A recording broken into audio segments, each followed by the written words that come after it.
Ngayong araw tayo ay magluluto ulit ng ulam natin. Ang lulutuin ko pala ay isdang tirong at tirang.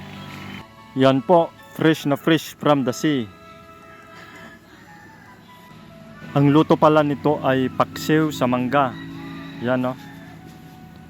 May mangga, sibuyas, luya at bawang. Isabay-sabay na natin ilagay lahat ng mga ricado. Yan o. Tapos, ihalo-halo na natin. Yan o. Mekos-mekos mo insan. Tornado! Lagyan na din natin ng asin. Hindi kasi ako naglalagay ng mga bitsin at magic sarap.